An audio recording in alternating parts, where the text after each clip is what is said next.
தர்மபுரி மாவட்டம் இலக்கியம்பட்டி வாலிபர் முகமது ஆஷிக் வெட்டி கொல்லப்பட்ட சம்பவம் குறித்து விடுதலை சிறுத்தைகள் கட்சி தலைவர் திருமாவளவன் வெளியிட்டுள்ள அறிக்கையில், ஆணவ கொலைகளை தடுக்க தனி சட்டம் தேவை என்பதை சுட்டிக்காட்ட விரும்புகிறேன். ஆதிக்க ஜாதியவாத கும்பலின் பித்து நிலை உளவியல் தற்போது தலித்துகளிடையேயும் பரவுவது வேதனைக்குரியது. இப்போக்கை தடுத்து நிறுத்த தமிழக அரசு கூடுதல் கவனம் செலுத்த வேண்டும் என்று கூறியுள்ளார். ஈரோட்டில் நிருபர்களிடம் பேசிய தமிழக பாஜக தலைவர் அண்ணாமலை, போலீஸ் மீதான அச்சம் போய்விட்டதால் நாள்தோறும் 15 கொலைகள் நடக்கிறது. தற்போது கொலை சம்பவங்கள் அதிகரித்துள்ளது. இதற்கு போலீசாரின் கைகள் கட்டப்பட்டதே காரணம். போலீஸ் ஸ்டேஷனில் போலீசார் வேலை செய்வதில்லை. அதிக கொலை நடப்பதுதான் எங்களின் குற்றச்சாட்டு. தமிழகத்தில் சட்டம் ஒழுங்கு கெட்டுவிட்டது என்பது தெளிவாகியுள்ளது. கொலை தொடர்பாக கேள்வி எழுப்பினால் அமைச்சரின் பதிலை கேட்டு சிரிப்பதா அழுவதா என தெரியவில்லை என்று கூறியுள்ளார். கொலை எப்படி நடக்கும்? இதுல திமுக அமைச்சர்கள் சொல்றாங்க, இதெல்லாமே முன்விரோதமா கொலை பண்ணிக்கிறாங்க, நாங்க எப்படி தடுக்க முடியும்னு கேட்கறாங்க. சரி, கொலை ஜெனரலா எப்படி நடக்கும்? நான் திமுக அமைச்சர்கள் கேட்க நான் விருப்பப்படுறேன். கொலைகள் நடந்தால் எல்லா கொலைகளுக்கும் ஒரு மோட்டிவ் இருக்கும். அப்படி தான் இந்தியாவில் கொலை நடக்கும். 1%, 2% கொலை மட்டும்தான் பேஷன் கிரைம் அப்படிம்பாங்க. பேஷன் கிரைம், அதாவது எந்த காரணமே இருக்காது, சும்மா போய் ஒருத்தரை கொல்றது. 98-99% கொலைகளுக்கு there is a motive, there is an intention. அதுக்கு ஒரு அடிப்படை காரணம் இருக்கும்.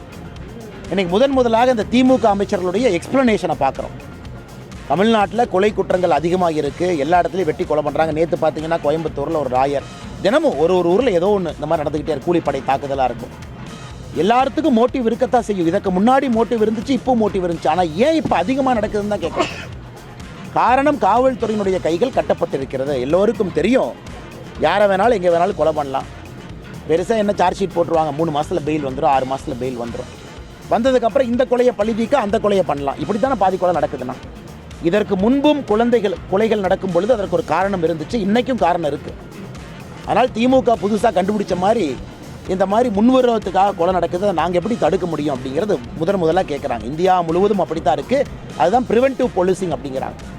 ஒரு காவல்துறையில் ஒரு போலீஸ் சப் இன்ஸ்பெக்டர் இருக்கிறாங்க, கான்ஸ்டபிள் இருக்கிறாங்கன்னாவே தெரியும் அந்த ஊரில் இதற்கு முன்னாடி என்ன கொலை நடந்திருக்கு, பழிக்கு பழி கொலை நடக்குமா, ஜாதி மோதல்கள் இருக்குமா, இல்லை வாய்க்கால் தகராறில் கொலை நடந்திருக்கா. அப்போ ஆப்போசிட்டில் இருக்கக்கூடிய பார்ட்டியை கண்காணிக்கிறதா போலீஸுடைய பாதி வேலை. பவுண்ட் ஓவர் பண்ணணும், 107 சிஆர்பிசி போடணும், ரொம்ப ஓவராக குறும் பண்ணாங்கன்னா குண்டா சட்டத்தில் உள்ள அனுப்பணும். இதுதான் போலீஸினுடைய பேசிக் போலீஸிங்க. எல்லா அடிப்படை காவல் வேலையே நடக்காமல் இருக்குது. அதனால தான் தமிழகத்தில் பார்த்தீங்கன்னா இன்னைக்கு கொள்ளைகள் அதிகமாக இருப்பதற்கான காரணம், காவல்துறை காவல் நிலையத்தில் செய்ய வேண்டிய வேலையை செய்ய தவறிட்டாங்க. மேட்டூர் அணை நிரம்பி உபரி நீர் வெளியேற்றப்படும் நிலையில் நீர்வளத்துறை அமைச்சர் துரைமுருகன் ஆய்வு செய்தார். அணை வலது இடது கரை 16 கண் மதகு பகுதி நீர்மின் நிலையங்களை பார்வையிட்ட பிறகு பேசிய அவர், மேகதாதுவில் அணை கட்ட நிச்சயம் அனுமதிக்க மாட்டோம்.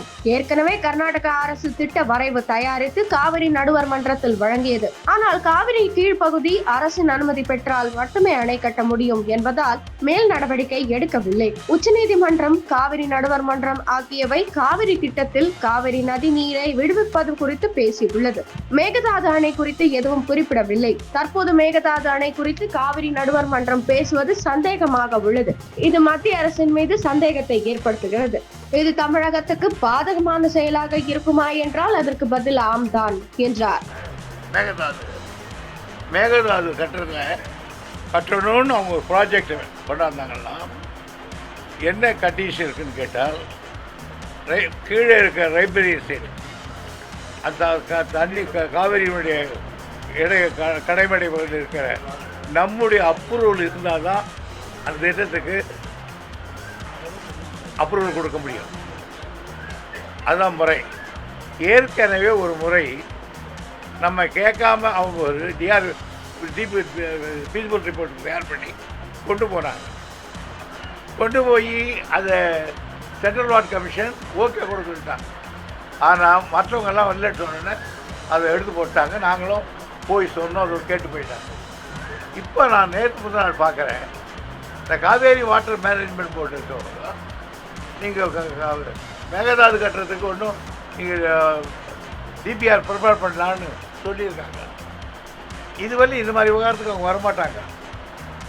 இதை இப்போ டிபிஆர் பண்ணான்னா நேராக சென்ட்ரல் தான் போகணும். காவேரி வாட்டர் மேனேஜ்மெண்ட்டுக்கு என்ன வேலைன்னா எனக்கு தண்ணி விடுறதா இல்லையான்னு பார்க்குற வேலை. தேசிய விவசாய அறிவியல் மையத்தின் 32வது விவசாய பொருளாதார நிபுணர்களின் சர்வதேச சங்க விழாவில் பேசிய பிரதமர் மோடி, இந்தியாவில் 15 விவசாய பருவ மண்டலங்கள் உள்ளன, வெவ்வேறு விவசாய நடைமுறைகள் உள்ளன. இந்த பன்முகத்தன்மைதான் உலகத்தின் உணவு பாதுகாப்புக்கான நம்பிக்கை கதிராக இந்தியா திகழ்கிறது. பெரிய அளவில் பால், பருப்பு உற்பத்தி மூலம் இந்தியா உணவு உபரி நாடாக திகழ்கிறது. ஒரு காலத்தில் இந்தியாவின் உணவு பாதுகாப்பு சர்வதேச கவலையாக இருந்தது. இன்று உலகளாவிய உணவு பாதுகாப்பு மற்றும் ஊட்டச்சத்து குறைபாடுக்கான தீர்வை இந்தியா கண்டுபிடித்துள்ளது. உணவு மற்றும் விவசாயத்திற்கான நமது பாரம்பரியம் மற்றும் அனுபவம் பழங்காலம் முதல் இருந்து வருகிறது. விவசாய பாரம்பரியத்தில் அறிவியலுக்கு முக்கியத்துவம் அளிக்கப்படுகிறது.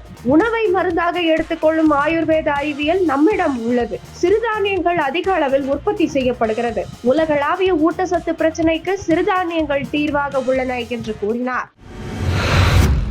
வயநாடு நிலச்சரிவு மீட்பு பணி குறித்து பேசிய கேரள முதல்வர் பினராயி விஜயன், நிலச்சரிவில் சிக்கியவர்களில் இன்னும் 206 பேரை காணவில்லை. 215 உடல்கள் மீட்கப்பட்டுள்ளன. வயநாடு, கோழிக்கோடு மற்றும் மலப்புரம் மாவட்ட மருத்துவமனைகளில் 83 பேர் சிகிச்சை பெற்று வருகின்றனர். 10,042 பேர் நிவாரண முகாம்களில் தங்கியுள்ளனர். பேரிடர் குறித்து முன்னரே எச்சரிக்கை அமைப்புகளை மீண்டும் ஆய்வு செய்வதுடன் பருவநிலைக்கு ஏற்ப மாற்றம் செய்ய வேண்டும். சூரமலையில் மறுசீரமைப்பு திட்டத்தின் கீழ் சிறப்பு டவுன்ஷிப் அமைக்கப்படும். அங்கு 100 வீடுகள் கட்டி தருவதாக எதிர்க்கட்சி தலைவர் ராகுல் கூறியுள்ளார். வீடுகளை இழந்தவர்களுக்காக 100 வீடுகள் கட்டி தருவதாக கர்நாடக முதல்வரும் தெரிவித்துள்ளார். பேரிடர் மீட்பு நிவாரண பணிக்கு UPI ID மற்றும் நெட் பேங்கிங் மூலம் பணம் அனுப்பலாம் என்று கூறினார். ஜம்மு காஷ்மீரில் தேர்தல் நடத்துவதற்காக தலைமை தேர்தல் கமிஷனர் ராஜீவ் குமார் மற்றும் தேர்தல் கமிஷனர்கள் ஞானேஷ்குமார், SS சந்து ஆகியோர் வரும் ஆகஸ்ட் 8ஆம் தேதி முதல் 10ஆம் தேதி வரை அம்மாநிலத்தில் சுற்றுப்பயணம் மேற்கொண்டு ஆலோசனை செய்து பின்னர் ஆகஸ்ட் 10ஆம் தேதி ஜம்முவில் செய்தியாளர்களை தேர்தல் கமிஷனர்கள் சந்திக்க உள்ளனர். செப்டம்பர் 30ஆம் தேதிக்குள் சட்டசபை தேர்தல் நடத்தி முடிக்க தேர்தல் கமிஷன் திட்டமிட்டுள்ளது. செப்டம்பர் 4ஆம் தேதி தன்னை எதிர்த்து போட்டியிடும் கமலா ஹாரிஸ் உடன் ட்ரம்ப் நேரலை விவாதம் நடத்த உள்ளதாக செய்தி வெளியாகி உள்ளது. பார்வையாளர்கள் முன்னிலையில் இந்த விவாதம் நடக்கிறது. பென்சில்வேனியாவில் நடக்கும் விவாதத்தில் பங்கேற்க ட்ரம்ப் மற்றும் கமலா ஹாரிஸுக்கு அழைப்பு விடப்பட்டுள்ளது என ஃபாக்ஸ் நியூஸ் செய்தி நிறுவனம் தெரிவித்துள்ளது. செப்டம்பர் 4இல் கமலா ஹாரிஸை சந்தித்து விவாதிக்க ஆவலுடன் காத்திருக்கிறேன் என ட்ரம்ப் கூறியுள்ளார். அமெரிக்காவின் தனிநபர் வருமானத்தில் 4இல் 1 பங்கை அடைய இந்தியாவுக்கு 75 ஆண்டு ஆகும் என உலக வங்கி தெரிவித்துள்ளது. இது தொடர்பாக உலக வங்கி வெளியிட்டுள்ள அறிக்கையில், அடுத்த 10 ஆண்டுகளில் இந்தியா உட்பட 100க்கும் மேற்பட்ட நாடுகள் அதிக வருமானம் ஈட்டும் தனிநபர்களை கொண்ட நாடுகளாக மாறுவதில் கடுமையான தடைகள் எழலாம். அமெரிக்காவின் தனிநபர் வருமானத்தில் கால் பகுதியை இந்தியா எட்ட 75 ஆண்டுகள் ஆகலாம். அதே நேரத்தில் சீனாவுக்கு 10 ஆண்டுகளும் இந்தோனேஷியாவுக்கு 70 ஆண்டுகளும் ஆகும். ஒவ்வொரு நாடும் தங்களது பொருளாதார வளர்ச்சியை மேம்படுத்த துரிதமாக செயல்பட்டாலும் வெறும் 34 நடுத்தர வருவாய் பொருளாதார நாடுகள் மட்டுமே உயர் வருவாய் நிலைக்கு மாற முடிந்தது என்று கூறப்பட்டுள்ளது. டில்லியின் கிரேட்டர் கைலாஷ் பகுதியில் உள்ள ஒரு தனியார் பள்ளிக்கு இமெயில் மூலம் வெடிகுண்டு மிரட்டல் வந்தது. பள்ளியில் வெடிகுண்டு நிபுணர்கள் தீவிர சோதனை நடத்தினர். சந்தேகத்திற்கிடமான எந்த பொருளும் சிக்கவில்லை. போலீசார் நடத்திய விசாரணையில் 14 வயது சிறுவன் பள்ளிக்கு செல்லும் மனநிலையில் இல்லாததால் பல பள்ளிகளுக்கு இமெயில் மூலம் வெடிகுண்டு மிரட்டல் விடுத்து வந்தது தெரிய வந்தது. தீவிரமாக விசாரணை நடத்தி வரும் டில்லி போலீசார் சட்டப்படி நடவடிக்கை எடுப்போம் என உறுதியளித்தனர். இந்தியாவை சேர்ந்த பிரபல நிறுவனமான JSW குழுமத்தின் தலைவர் சச்சின் ஜிண்டால் இந்த நிறுவனத்துடன் இணைந்து மோரிஸ் கேரேஜஸ் இந்தியா என்ற நிறுவனமானது MG வின்சர் என்ற சொகுசு காரை தயாரித்து வருகிறது. இந்நிலையில் சச்சின் ஜிண்டால் சமூக வலைதளத்தில் வெளியிட்ட பதிவில், ஒலிம்பிக்கில் பதக்கம் வெல்லும் ஒவ்வொரு இந்திய வீரர்களுக்கும் கார் பரிசாக வழங்கப்படும் என அறிவிப்பதில் மகிழ்ச்சி அடைகிறேன். ஏனெனில் நமது சிறந்த வீரர்கள் அவர்களின் அர்ப்பணிப்பு மற்றும் வெற்றிக்காக சிறப்பானதை பெறுவதற்கு தகுதியானவர்கள் என்று கூறியுள்ளார்.